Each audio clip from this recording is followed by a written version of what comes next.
Isang makasaysayang araw sa lahat. Buwan ng Hunyo ang isa sa pinakadakilang araw para sa mga Pilipino. Alam niyo ba kung bakit? Dahil tuwing ika-12 ng Hunyo, ginugunitan natin ang araw ng kalayaan ng Pilipinas.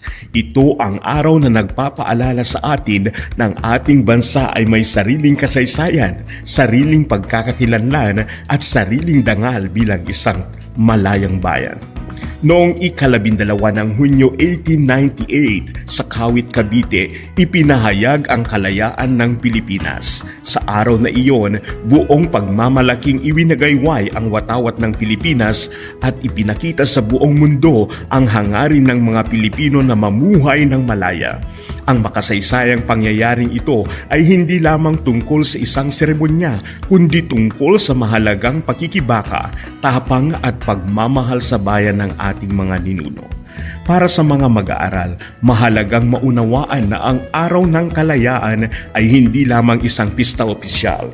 Ito ay isang pagkakataon upang balikan ang ating kasaysayan at kilalanin ang mga sakripisyong ginawa ng mga Pilipino upang makamit ang kalayaan. Ang kalayaang tinatamasa natin ngayon ay bunga ng pagkakaisa, katapangan at paninindigan ng maraming Pilipinong nauna sa atin. Ang temang pinagdiriwang na kalayaan, kinabukasan, kasaysayan ay may malalim na kahulugan para sa bawat isa. Ang kalayaan ay hindi nangangahulugan ang pagiging malaya mula sa pananakot. Ito rin ay nangangahulugan ng pagkakaroon ng karapatang matuto, mangarap, magsalita ng may paggalang, pumili ng tama at mamuhay ng may dignidad. Ngunit dapat nating tandaan na ang kalayaan ay may kaakibat na pananagutan. Bilang mga mag-aaral, ginagamit natin ang kalayaan sa tamang paraan kapag tayo'y nag-aaral na mabuti, sumusunod ng tuntunin ng paaralan, gumagalang ng mga guro, magulang at kapwa mag-aaral at nagsasabi ng katotohanan.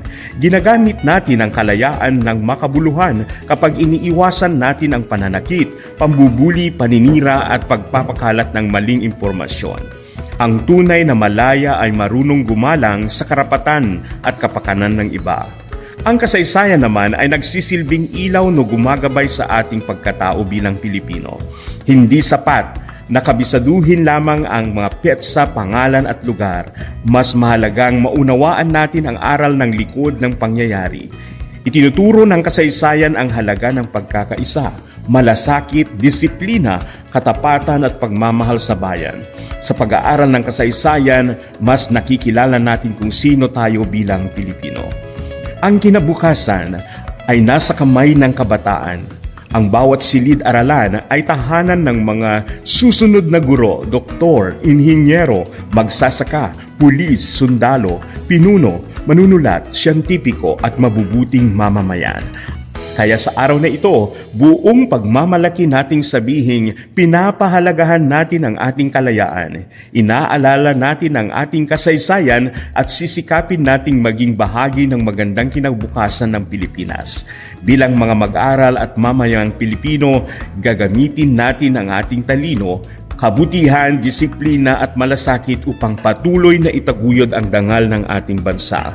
Mabuhay ang kalayaan, mabuhay ang kabataang Pilipino, mabuhay ang Pilipinas.